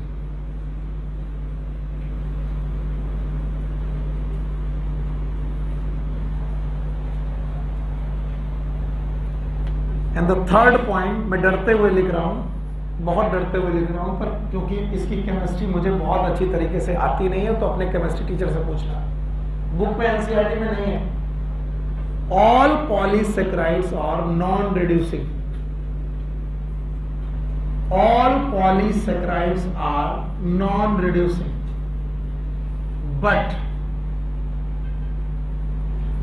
but they have reducing end। अब बोलोगे ये क्या है सर? लंबी चेन है, पूरी की पूरी चेन रिड्यूसिंग नहीं है, नॉन रिड्यूसिंग, लेकिन उसका एक एंड होगा जो कैसा होगा? रिड्यूसिंग। पूरी चेन की एंड। हाँ, तो 3 पॉइंट लिखो। यस, पहला point, all monosaccharide are reducing. सारी monosaccharide reducing. Mostly disaccharide are reducing except sucrose and trehalose. तीसरा, all polysaccharide are non reducing but they have reducing end. इनमें reducing end होते हैं।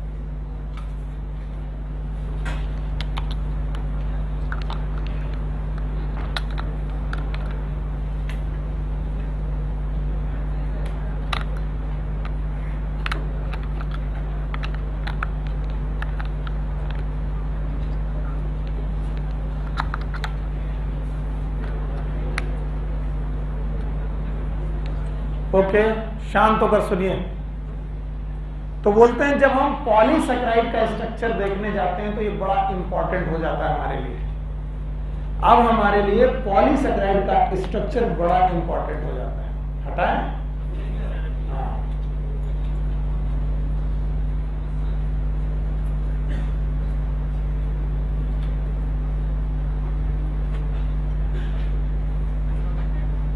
हटा दें? चलो हटा रहा हूं। तो नाउ स्ट्रक्चर ऑफ पॉलीसेक्राइड।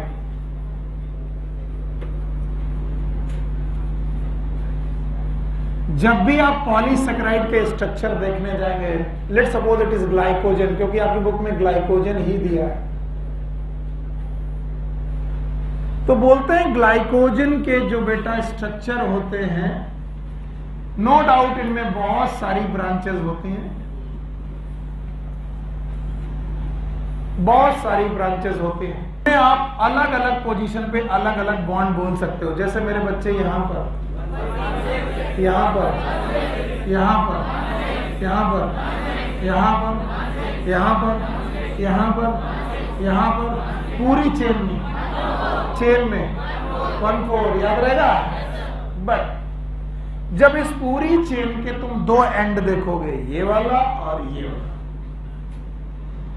इसमें से एक एंड माना जाएगा लेफ्ट एंड, और जो लेफ्ट एंड होगा it is non reducing and.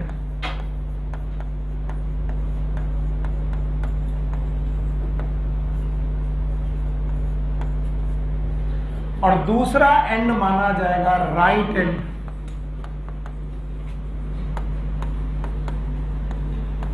और राइट एंड उसी को बोला जाएगा जिसमें रिड्यूस करने की क्षमता होगी, इसीलिए बोलते हैं रिड्यूसिंग एंड। तो किसी भी पॉलीसेकेराइड में कितने एंड? एक कौन?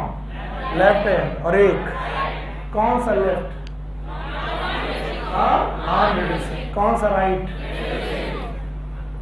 सौरभ गमछा, मफलर, स्टॉल, मास्क नहीं, पगला गए हो का?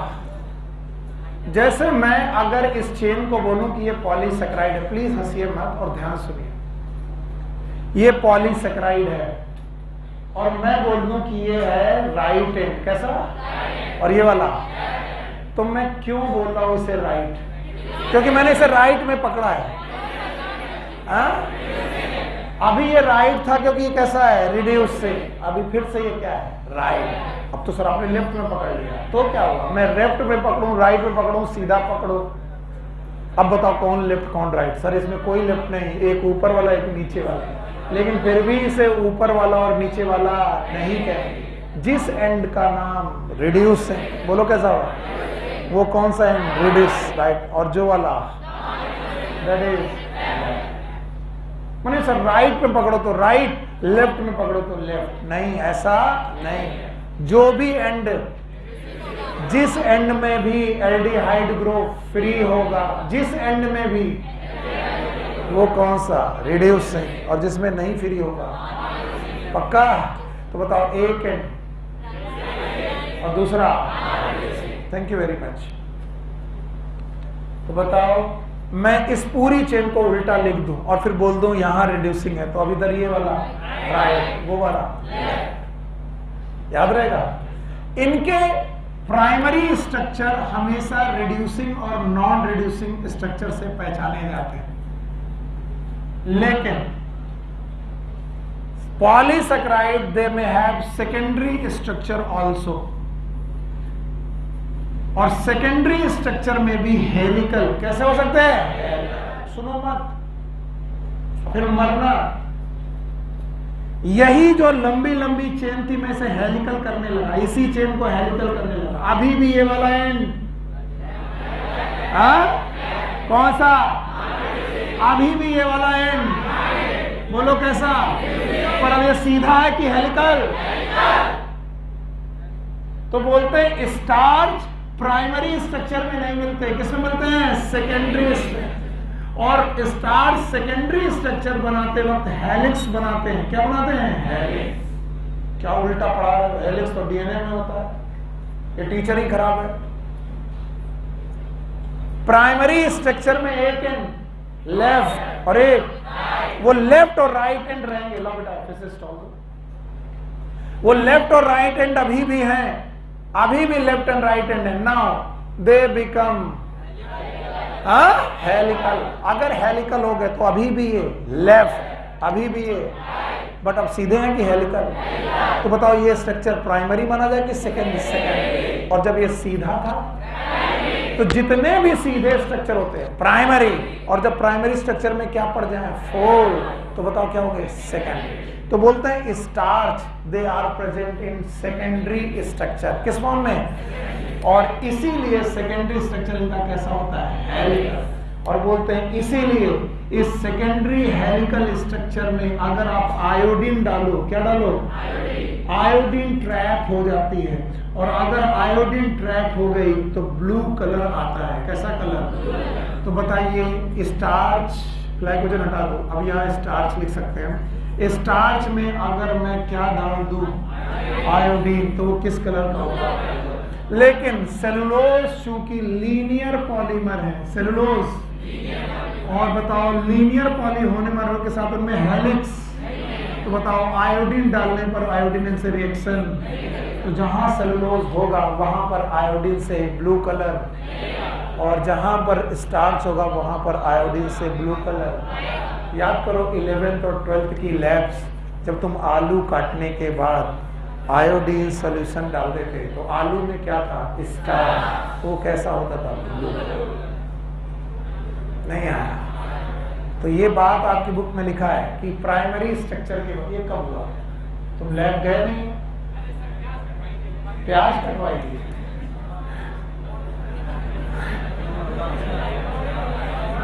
सारी जगह आलू कटवाई, जिनके यहाँ प्याज। अरे यार हमें आलू प्याज के चक्कर में, पॉलीसेकेराइड के अपने प्राइमरी स्ट्रक्चर होते हैं, क्या इनके सेकेंडरी होंगे। स्टार्च का जो सेकेंडरी स्ट्रक्चर है वो लीनियर है कि हेलिकल है, क्या उस हेलिक्स में आयोडीन ट्रैप हो सकती है, और अगर आयोडीन ट्रैप हो गई तो कलर ब्लू। तो बताओ सेलुलोज पे आयोडीन डालो, कलर की कलरलेस, या फिर जो आयोडीन का कलर है वही आएगा, यस और नो। और अगर मैं स्टार्च में डालूं तो क्यों, क्योंकि आयोडीन ट्रैप होकर के कलरिंग कंपाउंड बनाएगा विद स्टार्च। हटाएं, अभी तक सिंपल पॉलीसेकेराइड खत्म हुई है, फ्लोरिडियम स्टार्च। देखो बेटा स्टार्च के दो कंपोनेंट होते हैं, एक एमाइलोज और एक एमाइलोपेक्टिन, वो हमारे कोर्स में नहीं है, केमिस्ट्री में पढ़ा है, एमाइलोज और। तो जो फ्लोरिडियन स्टार्च होता है उसका स्ट्रक्चर एमाइलोपेक्टिन जैसा, किसके जैसा, और यहाँ पर एमाइलोज एंड एमाइलोपेक्टिन, थोड़ा स्ट्रक्चर में डिफरेंस होता है। ओके, हटा दे रहे,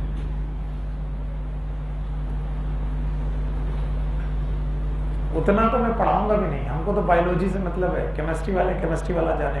हमारी एनसीईआरटी में कोई लिखी लाइन आपको अभी तक समझ में नहीं आई हो तो बताओ, ऐसा हुआ है? हाँ नहीं हुआ तो बताओ। स्ट्रक्चर ऑफ पॉलीसेकेराइड प्राइमरी और सेकेंडरी, सेकेंडरी में हेलिकल स्ट्रक्चर बनाना किसका फीचर है, और स्टार्च इन हेलिक्स में क्या छुपा लेता है, आयोडीन डालोगे तो ब्लू कलर देगा। सूर्या पन्ने मत गिनो, बहुत नापसंद है मुझे, मैं कोई जल्दबाजी करके पढ़ा रहा हूँ, ईमानदारी से मेहनत कर करके पढ़ा रहा हूँ। लोग एक दिन में 1 क्लास पढ़ाते, मैं 2 पढ़ा रहा हूँ, 6 दिन में लोग 6 क्लास पढ़ाते, मैं 12 पढ़ा रहा हूँ। इसलिए कि मुझे जल्दी कोर्स खत्म करना है, नहीं, इसलिए कि तुम्हें समझ में आ जाए, कोर्स तो खत्म होना ही। कोर्स खत्म करना होता तो एक चैप्टर को 5 दिन में निपटा देता। आप लोग की आदतें गंदी है, आपको लगता है जल्दी जल्दी सब हो जाए, फिर क्या करोगे। लो हो गया, हमने कह दिया कोर्स खत्म, कल से कोर्स खत्म हो गया, अब रिवीजन करो, रिवीजन, कोर्स तो खत्म हो चुका है। चलो भाई, इसके बाद हम लोग कॉम्प्लेक्स शुगर पढ़ने जा रहे हैं। मर गए तुम? नहीं मरे, जिंदा हो? अच्छा बताओ, अभी तक सिंपल शुगर थी कि कॉम्प्लेक्स? अब कौन सी? कॉम्प्लेक्स शुगर वो शुगर होती है जिनमें शुगर के साथ नॉन शुगर पार्ट भी होता है, सैकराइड के साथ नॉन सैकराइड पार्ट भी जुड़ा होता है।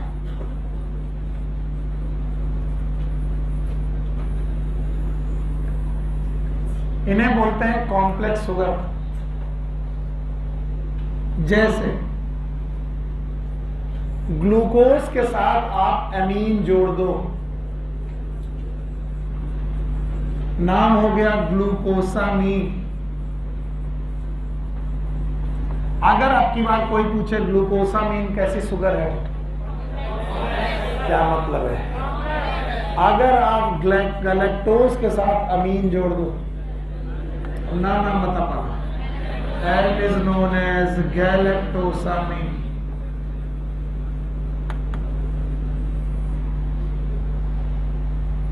ग्लूकोज के साथ अमीन जोड़ा ग्लूकोसामीन, गैलेक्टोज के साथ अमीन जोड़ा गैलेक्टोसामीन, फ्रक्टोज के साथ अमीन जोड़ा फ्रक्टोसामीन। इसमें जो अमीन पोर्शन है इट इज सैकराइड कि नॉन सैकराइड?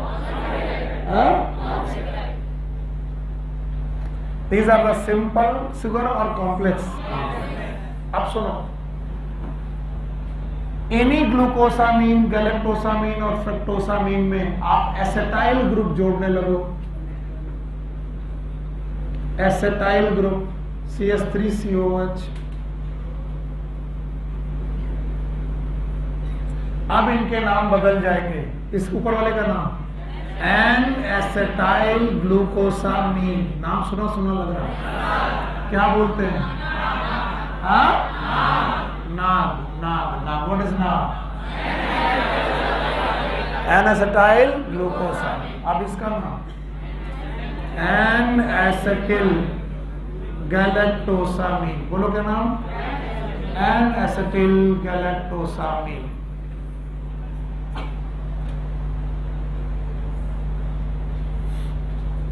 कब तक आदमी झेलेगा? दिमाग तो खराब हो ही जाएगा। ग्लूकोज के साथ अमीन,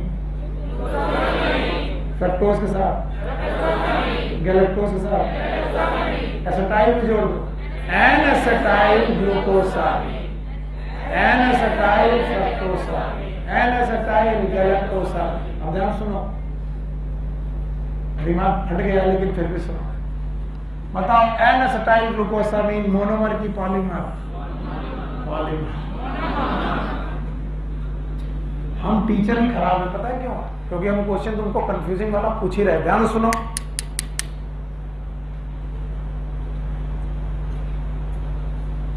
नाग इज अ मोनोमर जिसमें एक एसेटाइल ग्रुप है, एक अमीन ग्रुप है और एक ग्लूकोज ग्रुप है। तो बताओ ये एक मॉलिक्यूल है कि तीन? तीन।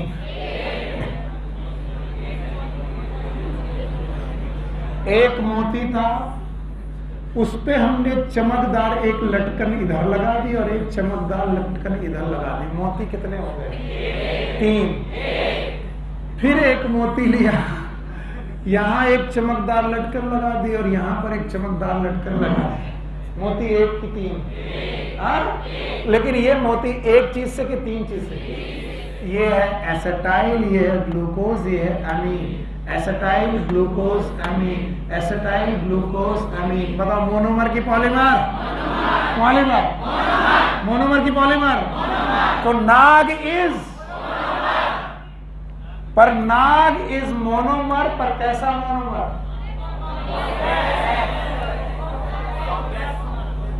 सिंपल की कॉम्प्लेक्स? अभी देखो, glucose is monomer, glucose is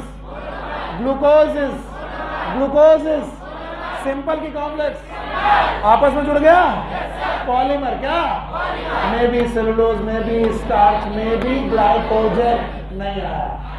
जैसे ग्लूकोज वैसे नाग, पर नाग सिंपल की कॉम्प्लेक्स। अगेन नाग, अगेन नाग, अगेन नाग। तो बताओ, सिंपल की कॉम्प्लेक्स?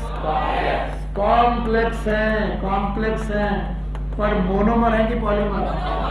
क्या ये आपस में जुड़ सकते हैं? मोनोमर की पॉलीमर। इसी पॉलीमर का नाम है काइटिन। फिर से बोलो। So chitin is the polymer of NAG. What is NAG? N acetyl glucosamine. Amine में क्या है? नाइट्रोजन। फिर से बोलो। इसीलिए काइटिन को हम लोग नाइट्रोजन कंटेनिंग पॉलीसेक्राइड बोलते हैं, नाइट्रोजन कंटेनिंग पॉलीसेक्राइड।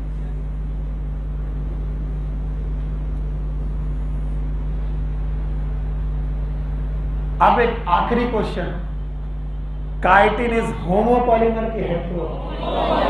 हेट्रो। क्या हर बार मॉलिक्यूल सेम है? Yes, it is a homopolymer. Chitin is homopolymer. Homopolymer है बट सिंपल की कॉम्प्लेक्स? बताओ। Starch is simple homopolymer, cellulose simple homopolymer, glycogen is simple homopolymer. Simple homopolymer में branch कौन? Simple homo branched polymer, starch and glycogen. नहीं आया। Complex homopolymer, बुद्धि गई काम से। बताओ ये पॉलीमर होमो के हेट्रो? हर बार मोनोमर सेम की डिफरेंस? तो जब जब मोनोमर सेम होंगे होमो के हेट्रो, लेकिन ये जो मोनोमर है वो सिंपल है कॉम्प्लेक्स। तो बताओ ये कॉम्प्लेक्स पॉलीमर की बेटा सिंपल, हाँ कॉम्प्लेक्स, लेकिन होमो के हेट्रो। पुरानी किताबों में काइटिन हेट्रोपॉलीमर लिखा है। सारे लोग देखो किन की किताबों में हेट्रोपॉलीमर लिखा है। पॉलीसेक्राइड की आखिरी लाइन कितने लोगों में हेट्रो लिखा है? 2, 3, 4। इनको होमोपॉलीमर लिखो। हाँ मोस्टली लिखाओ, कुछ भी लिखाओ, उसे होमोपॉलीमर लिखो। आखिरी लाइन कितने लोगों में होमोपॉलीमर लिखा है? ये नई बुक है, मोस्टली होमोपॉलीमर। हाँ क्यों? क्योंकि यही नाग नाम डैप के साथ बनाता है पेप्टाइडोग्लाइकन। फिर से बोलो, तब वो होमो है कि हेट्रो है? हेट्रो। यहाँ पर पेप्टाइडोग्लाइकन इज हेट्रो और काइटिन इज होमो।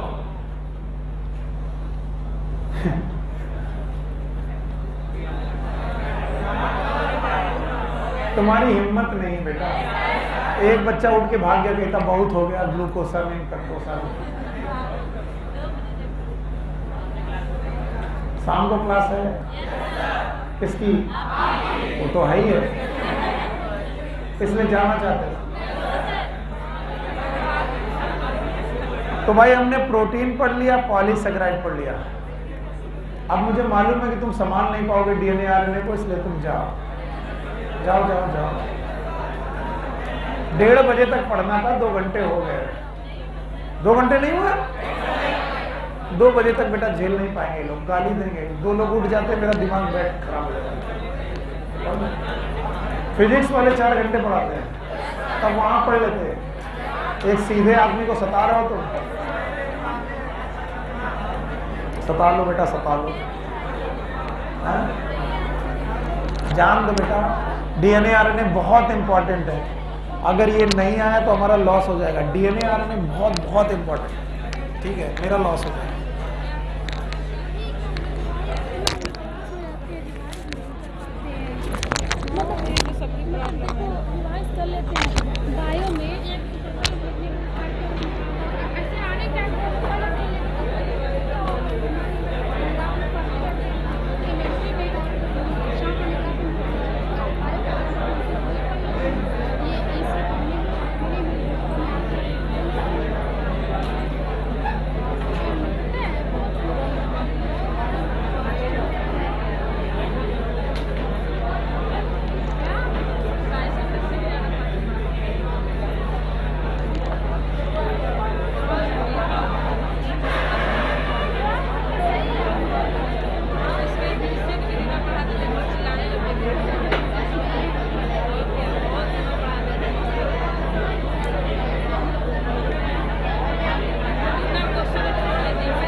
तुम रूम पर कब तुम पढ़ती थी? तो पढ़ते थे रात में, क्या करते थे, बहुत सोते थे, इतना सोते थे, कभी कभी 1.5 घंटे 2 घंटे उससे कम ही सोते थे। तो क्लास में नींद नहीं आती थी? देखो अभी हम लोग रात में वो नहीं, रात में जाके पढ़ते रहते हैं ना, हम क्लास में तुरंत नींद लगती है। और तो धीरे धीरे